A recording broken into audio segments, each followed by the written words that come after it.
Alrighty, so welcome back to Shut Up and Ball NBA Trade Deadline Edition. I'm Aaron, and per usual, I'm joined by Mr. John Harris. I believe he's already repping his Baylor gear. If not, he's going to mention this episode. So they won last night. You can go ahead. I'm sure you'll mention that. But how are you this weekend? I'm doing pretty good. Baylor's going to the Elite Eight. Um, if we go to the Final Four, I'll be even more ecstatic. The Arkansas ORU game was pretty exciting after that. The fights, I mean, if anyone watched UFC, Francis Ngannou put on a show. Oh yeah, Sean O'Malley, he fought again. He had a pretty fun fight. I was really Um, glad to see him come back and do well yeah, after that injury because I two leg injuries is rough. I didn't I forgot it was like almost a year ago. I felt like it was quick. I was like he's already back. So Yeah, I was worried that he was going to be put on some highlight reel of him walking away in that first round where he thought he got the knockout, and then he'd lose later. So I'm glad that he won for his own sake because he would have become such a meme if he lost that fight. And then Tyron Woodley, the way that he lost was wild as well, crazy fight. So good weekend of sports so far.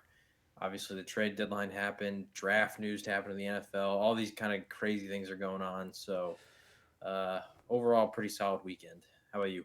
yeah, I mean, it was a fun weekend. Like you mentioned, those things are really the highlight. At this point on March Madness, I really only keep an eye on one or two Cinderellas, especially since Kansas went out, which I'm not surprised. And then not one of the Cinderellas I picked, but I'm still rooting for Oregon, the Oregon States of the world. And man, I was really disappointed in Loyola Chicago. Just watching that game, but it's college, it happens. It's just not everyone's consistency. That's why they're in college. So that's what makes it fun. But we're gonna be talking NBA today, and we're just gonna jump like John mentioned. A lot happened on the trade deadline, a lot more than I thought. I believe I sent our group chat a picture because I don't know if once again I do the BR perfect picks because who knows you may actually win and get a free gift card.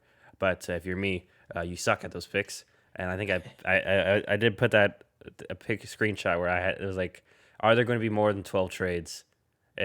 On trade deadline day, and I said no, and yeah, I looked pretty dumb for that because I just thought that I didn't expect the Orlando Magic, which I guess we'll start there. I didn't expect the Orlando Magic to finally start moving pieces because, as we said before, and I'm pretty sure we both mentioned, to each other and other groups, like Orlando should have fire sold, like should it be.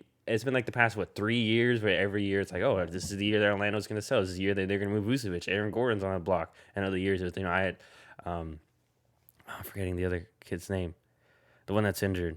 Anyway, but like basically, that the team should be on fire sale. Then nothing happens. Like maybe they actually go and get someone. But it was surprising for me. So I guess we'll start there. For me, the biggest surprise was just Orlando Magic moving pieces, and I feel like that caused a lot of dominoes to fall. But any teams or trades that stuck out to you just from first glance um, when you look at the overall picture of the trade deadline?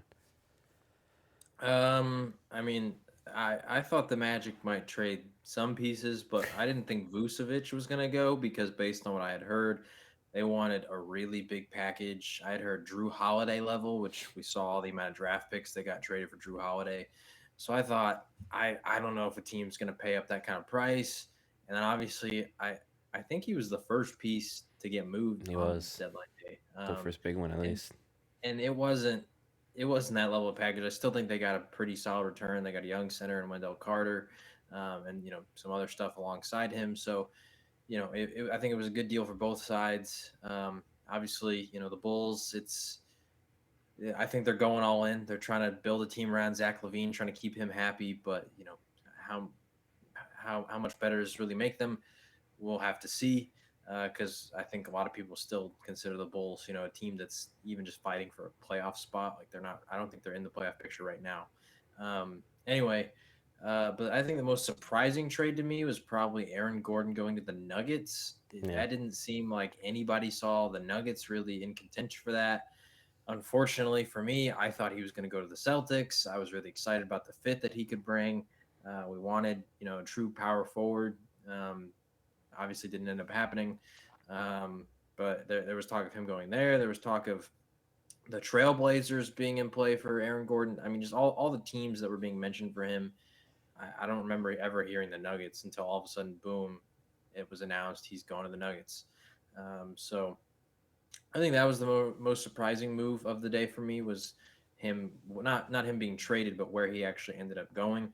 Um, I think it was a good pickup for the Nuggets because I think he sort of fills that Jeremy Grant kind of role that they have been lacking, which is a forward who can actually play some defense. Because based on that team's makeup, I mean, if they come against like the Lakers or the Clippers in the playoffs, who's guarding LeBron, who's guarding Kawhi, who's guarding Paul George? They just don't really have any guys that are necessarily going to be that person. So now I think Aaron Gordon, at least he gives them an option who can, match up better than the guys they currently have. So a good move for them. Other than that, I mean, this wasn't surprising. Like I figured Victor Oladipo would go to the Heat, but I was very surprised at the package he went for because it feels like Victor Oladipo is worth a lot more than the Rockets gave up Yeah, or so got. yeah, understood. So I will say in regards to the Magic part first, yeah, I felt like it was. I feel like the if there was a winner in that one, I think it was definitely I feel like it was the Magic, just because they got their two firsts. They still got, like you mentioned, a solid center, Wendell Carter Jr. And for the Bulls, I mean, yes, Vucevic is good, but mortgaging your future, with Zach Levine, I'm pretty sure you're already paying him, and now you have to let Laurie. I'm assuming that they're probably gonna have to let Laurie Marketing walk out the door for free. They didn't find a deal for him. Um, I feel like they're gonna be one of those teams the way they're going, where they're going to be forever. They'll be like the Hawks of a few years ago. They might get really good one year and be the one seed, but I don't think they'll be championship level unless some major development for someone else happens. I mean, and that's no offense to Zach Levine, but I just don't see another true star. Especially defensively. I mean, I know Patrick Williams is a solid defender, rookie, but other than that, like not much else. And then, like I said, giving two firsts to the Magic, that's good for them. They still maybe now this opens up Mo Bamba time. We've been waiting for that for a few years, that'll be interesting to see going forward. But yeah, I really did like that Aaron Gordon trade to the Nuggets. Honestly, I feel like I'm not saying he's a better. I mean, you could say he's a better player than Jeremy Grant, but I feel like he fits that role a little bit better of just purely defense. I think he's a better offensive player, especially fitting that Nuggets system where it's going to be based around Jokic, basically being the point forward.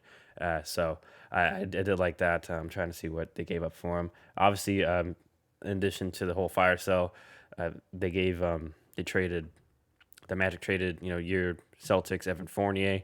I felt like that was a solid sign. I think that it was not much. It was like a second round pick. Sorry, I'm trying to find it. We gave him Jeff Teague, who they cut, and then two second round picks. So yeah, like pretty good option for a guy who's just a scorer. Another scorer in case like we saw last playoffs where yeah, it seemed like either Tatum and Brown, they struggled. Another guy off the bench besides Kimba to score.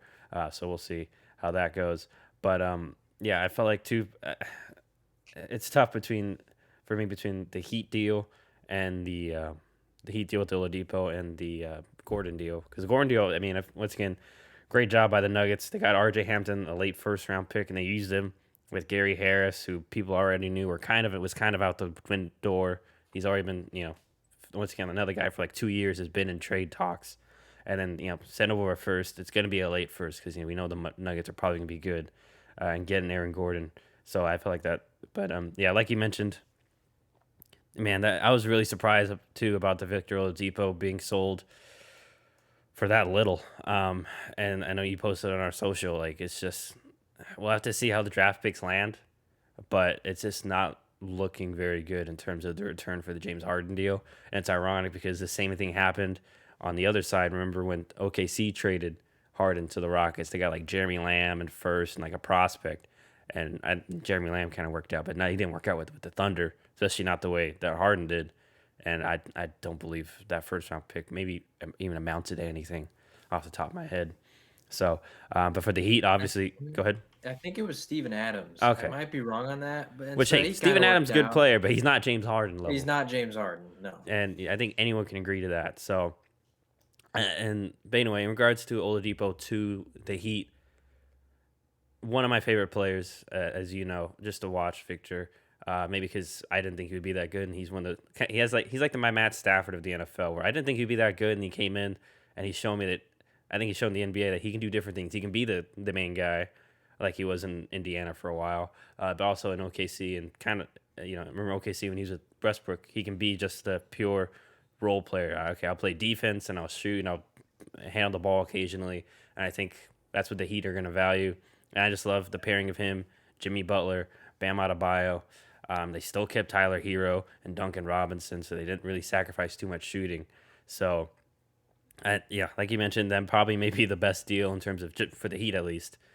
Maybe the best deal made at the deadline.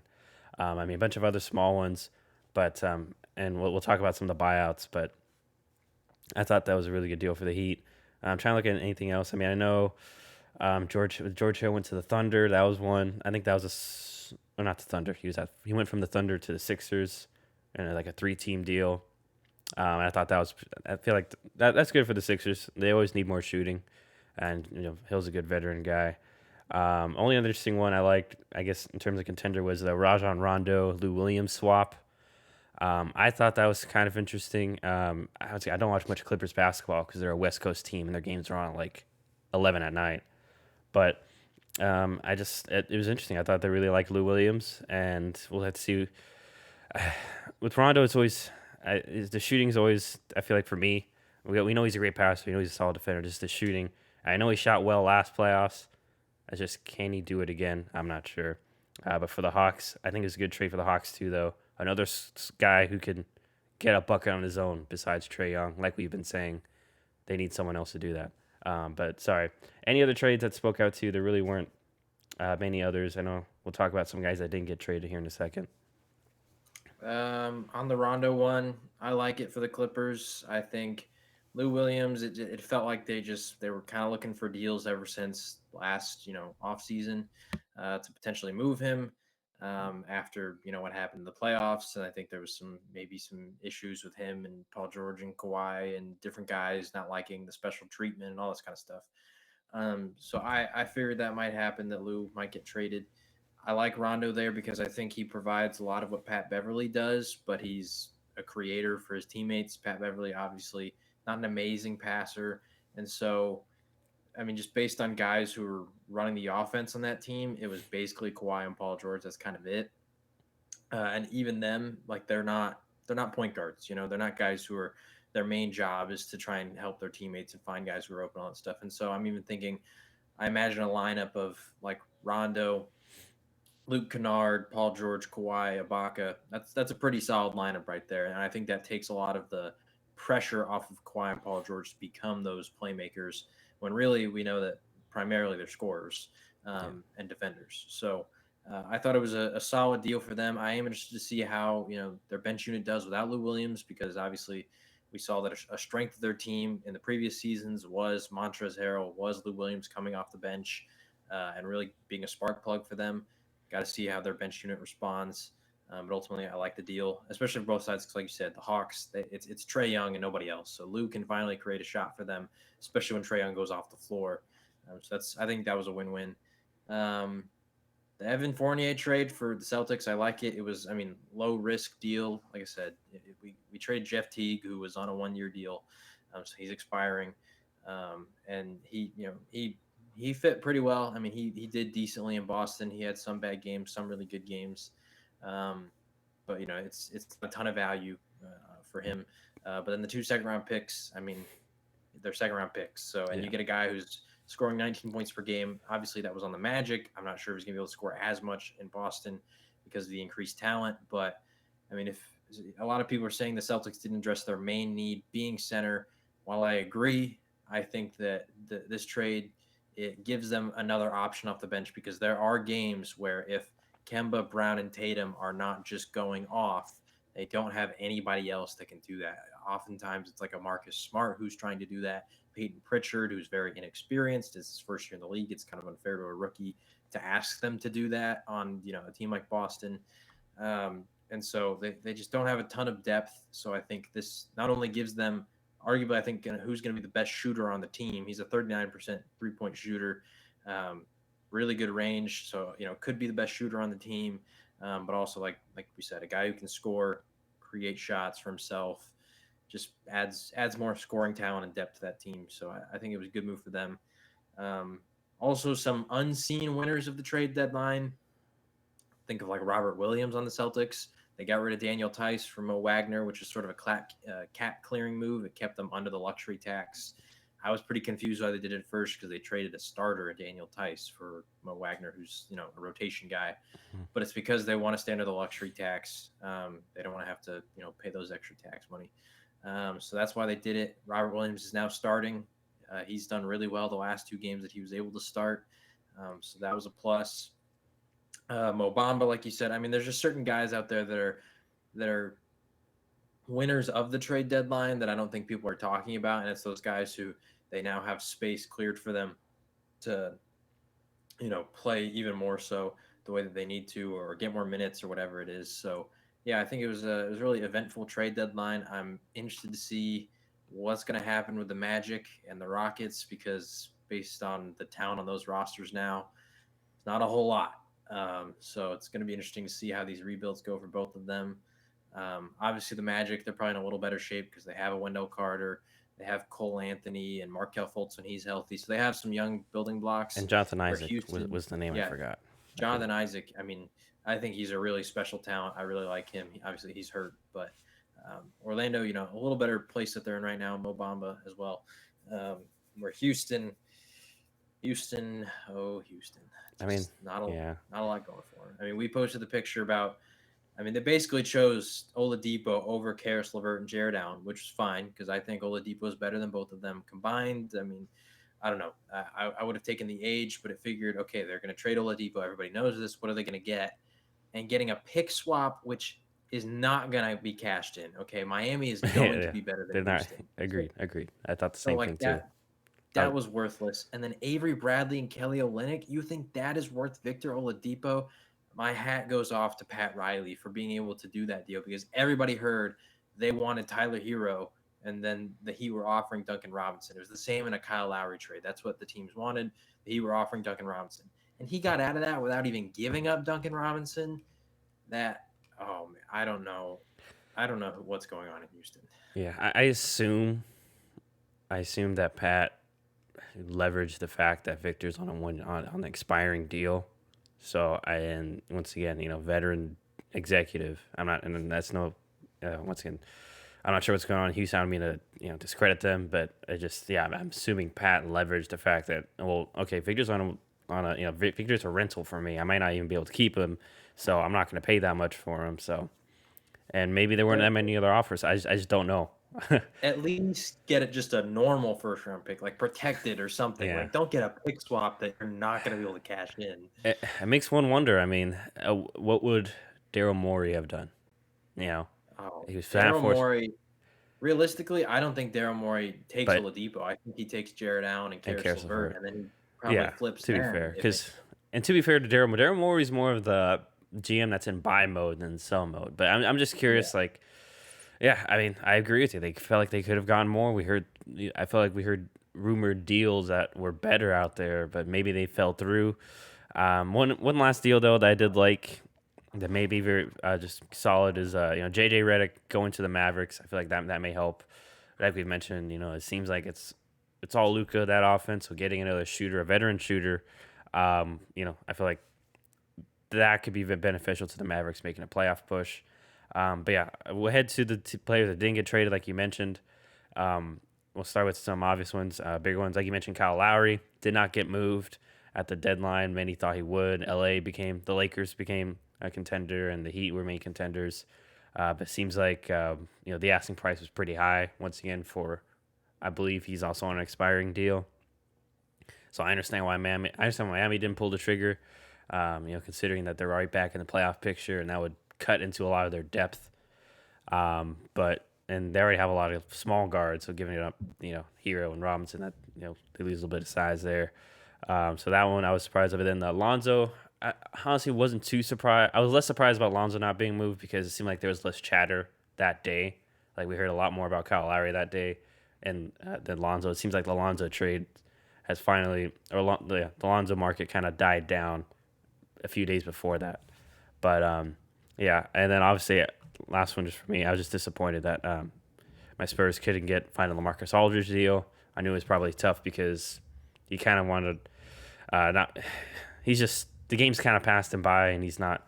He's more of a system fit and situational than one of these typical big men nowadays that can do multiple things. But anyone else in regards to that didn't get traded? That kind of stuck out to you. I was really surprised. Obviously, I know he's playing well, but John Collins is still an Atlanta Hawk. Oh yeah, I forgot I, about that. I, I don't know if they plan to pay him. Maybe his performance, because so far this season he's played very well for them. I'll give him that. But I don't know if he factors into their long term plans. It seems like if I didn't hear anything about him, like I Yeah. didn't hear any rumors, anything. I So I forgot don't know. about. Maybe I just completely forgot about him until you mentioned him now. So that's a great, yeah. great observation. So the only reason I remember him is because I watched the Celtics play, or no, I didn't watch the Celtics. I watched the Hawks play the Warriors the other night, and they were talking about John Collins and all that kind of stuff. Anyway, um, maybe once again, maybe they've changed their plans with him, and they want to keep him. I'm not sure. I would hope for their sake that's their plan because I think they could have got value out of him.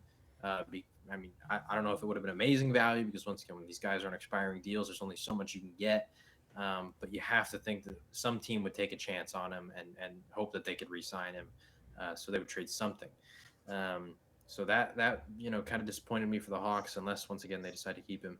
Another guy was Andre Drummond. There seemed to be some rumors picking up that like the Knicks might want to trade for him. Obviously for the Cavs, I mean they were going to get rid of him no matter what. So it seems like you'd take anything. Um, Obviously, it didn't end up happening. He got bought out. Now he's going to the Lakers. I think it was reported like about an hour ago that he's intending to sign with the Lakers, which obviously we're not talking about free agent signings and all that stuff, but I am kind of annoyed when all this stuff happens when all these players like LaMarcus Aldridge or Andre Drummond, Aldridge goes to the Nets, Drummond goes to the Lakers. The top teams are just acquiring all these old veteran guys who are just ring chasing. I understand it. You want to go get your ring, but it is a little disappointing, and it does make me applaud a team like Miami who could have had a Kyle Lowry, but they held firm and did not trade, a Tyler Hero because Tyler Hero, he's obviously a special young talent. You go get Kyle Lowry. Do you think that makes them better than the Nets? I I don't. don't know. I think it gives them a shot because Kyle Lowry, Oladipo, Butler, Bam, that's a lot of good defenders right there. Like, don't get me wrong. So I think that gives them a shot, but does it guarantee it? Is it worth a 1 year deal where maybe Lowry leaves? I don't think so. So I applaud Pat Riley for the trade deadline, like I said earlier, even just standing pat. For the Lakers, I was a little more surprised that they didn't go get Kyle Lowry because it seems like once again they're the team that's going to have to face the Nets. It seems like Kyle Lowry gives them a really good defensive option against a Harden and a Kyrie. Also, another playmaker, another guy who steps up when it matters most. I love Kyle Lowry in the playoffs. That guy becomes a baller. I mean, he already is in the regular season. But in the playoffs, he has that extra gear. So I thought they might do it, but apparently the holdup was Taylor Horton Tucker. I don't watch the Lakers very much, so I don't know if he's amazing or if he's this promising young I think it's more of budding that, talent. more of a promising, young Yeah. talent. So, which once again, I mean, I for a 1 year rental, I can understand it, but it seems like the Lakers compared to the Heat are more so in repeat, let's win again mode and would be willing to do that, especially since LeBron is at his age. It seems like you'd want to go as hard as you could for him to, keep getting him rings while he's there. So I thought the Lakers might pull off a deal for Lowry, but even the fact that the Raptors didn't get something like that, Kyle Lowry is by most I would think considered probably the greatest Raptor of all time. Not specifically talent wise, but like his overall career. He was there when they won a ring. He's been there for a long time. One of their more consistent players. Um, So I like the fact that they didn't just go trade him for whatever they could just because he was expiring. Obviously, you don't get value out of that, but I do kind of like that there was okay. We know how valuable he is and what he brings to a team. Either we're gonna get something good or we are okay letting him leave on his own terms. So I kind of respect that. Yeah, I'm interested to see. Maybe they still bring him back just at a lesser cost. I mean, there's still options like that. One other trade I did like, I think it was a trade that really kicked off trade deadline. I thought was interesting was when they sent Norman Powell to blanking who they sent him to The Blazers. Blazers. I thought that was a very low key solid deal. I think the Blazers sent over. Oh my gosh, I need to pull this up. They sent Gary Trent Jr. and And I can't remember who the other person but Gary was. Trent Jr. was the main piece, and I thought that was good for the Blazers. Just another guy that can a role player, but he can that can also put the ball on the floor himself and score. Not that Gary Trent could. Gary Trent was more of a 3-and-D type of guy, but now the Blazers kind of have a good amount of that with Covington and Derrick Jones Jr. So I thought it was a good piece for a really good trade for both sides because once again, like we mentioned, maybe the Raptors he fits a lot of what they want to do. There you have OG and things like that. So a good trade for both sides there. But yeah, I mean, I do agree with you in regards to Kyle Lowry not being moved. I think their GM already said after the deadline, we had a price for Kyle, no price was met, and we didn't sell. So good for them on that. And yeah, and then in regards, like you said, to the buyout market, I really thought LaMarcus was going to the Heat. It seemed like he was. They said it was his preferred destination, but he was going to look elsewhere. I'm guessing the Nets were more favorable, So, and once again, I still think I would still say the Nets are probably the favorites thanks to the Lakers. I don't want to discredit that, but if there is still a concern, it's going to be defense. Once again, LaMarcus Aldridge, not a great defender. Blake, I would say maybe a better defender than LaMarcus, but that's because he's probably a better athlete. But once again, not an elite defender. So that might be something to keep an eye out on. But who knows? They may just be able to outscore you and not care. But I really was hoping the Heat. I thought the Heat would be a good place for LaMarcus, especially since they lost Olynyk. Maybe comes off the bench, and especially if they do play that zone again in the playoffs. I feel like he could be okay in that zone coming off the bench for Bam. But and then also once again give them another scoring option because we saw that I think last year in the finals. At times their offense kind of stalled. He would give them maybe a possession or two, or hey, just give LaMarcus the ball in the post. He'll do a fadeaway, get the offense going in some sort of fashion. But once again, it's still a good fit with the Brooklyn Nets. And it's tough because like I want to see LaMarcus win a ring for him, but I kind of don't want to see Kyrie and James Harden win a ring personally. So that's the conundrum there. But yeah, I mean, not much else. I am a little disappointed my Spurs didn't find a trade for Aldridge or DeRozan, like I mentioned, but it seemed like the market wasn't there. But yeah, any other deals or anything that you wanted to mention, or is that pretty much it? I mean, I feel like we went through most of it. I'm trying to look through all of it right now. Yeah, I mean that's pretty much it. I mean, on what you said about Lamarcus, I wanted him to go to the Heat. I know I'm a Celtics fan, and obviously, you know, the Heat are a team that we would have to face potentially in a playoff run. But I don't know. I was telling some other people this. Even last year, it felt like the NBA was returning to some sort of semblance of balance.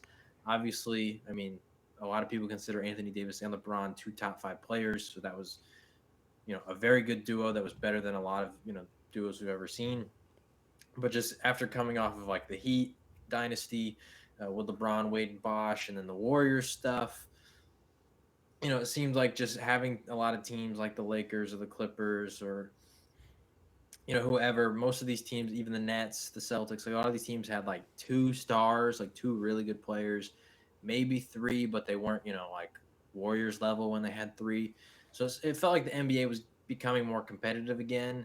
And that's why I don't know, the things with the buyout market and all this kind of stuff. It always kind of annoys me when like those two top competitors, they get all the talent, which is why I was hoping the Heat might get a LaMarcus because then, hey, maybe they have a shot at taking down the Nets. And I don't know. It just, to me, it always kind of sucks when you think like, yep, it's going to be the Nets Lakers in the finals. That's probably what's going to happen. Yeah, So I don't know. I hope that there's some sort of Cinderella story where one of these, the Lakers or the Nets don't make it to the finals, and they kind of like the Heat last year, like they just surprise everybody and they get there. Um, I don't know. I'm out west. I'm hoping the Clippers, they figure things out and they somehow like beat the Lakers. I don't know. I just at this point I want anyone except for those two teams because it would just be more exciting. Yeah. I so I still think there's so sorry.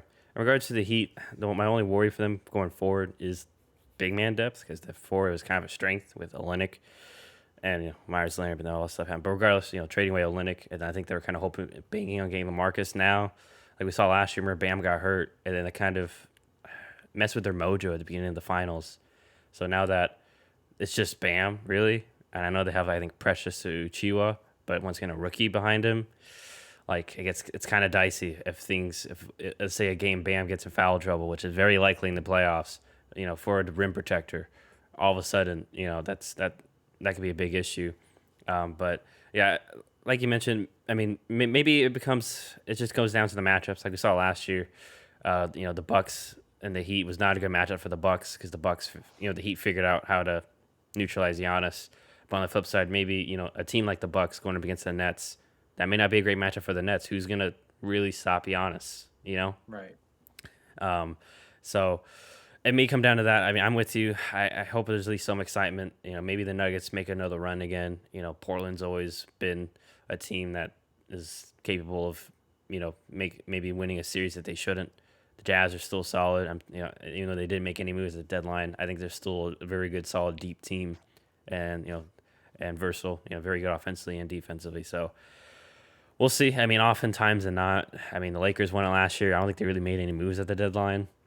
So most of the time, I feel like it doesn't really work out trade deadline things because we'll have to see how that goes. But yeah, in regards to anything else, I'm trying to see. No one else got bought out. We're trying to see. I will add, we forgot to mention too. The Heat did trade for Nemanja Bjelica. I don't know how to pronounce his name. Bjelica, whatever. The Kings Yeah, stretch forward. yeah. So I mean, he kind of Okay. feels like a Kelly Olynyk role. Obviously, I still do think they're gonna like maybe go after maybe a DeMarcus Cousins in the buyout market because I agree. Okay. I think they need like an actual center John to Henson. back up Bam or John Henson, your guy. He's been on the streets for too Um, long. so we'll see what happens there. But and they did add Trevor Ariza, so they do have some sort of small ball floor if they want to go even, Yeah, with stuff like Blink at that. the five. Oh man. Yeah. So I mean they do have options, but yeah, I agree with you. I think they do lack big man depth, specifically at the five because Belika doesn't feel like a five. No, he should not Um, be protecting your paint. sorry, yeah. sorry So to Belinka. You're a great but shooter if you're somehow watching, but you're. I'm sorry, you're not a paint protector, and that's fine. That's not you. yeah. So I mean we got to see who they go after in the buyout market because there are still some names out there that people have not talked about. All right, so I mean, going forward, now the trade deadline's over. I mean, that's about it. We're getting to the final part of the season. I just want to pull up standings before we finish it, just to go off, just to see, kind of get an idea where teams are, and of course, NBA is not at the top. But I believe I'm sorry, this is great producing on the side. Okay, so as of right now, Philly's at 1. I mean, Brooklyn's at 2. Milwaukee 3. The Knicks are still holding on to 4.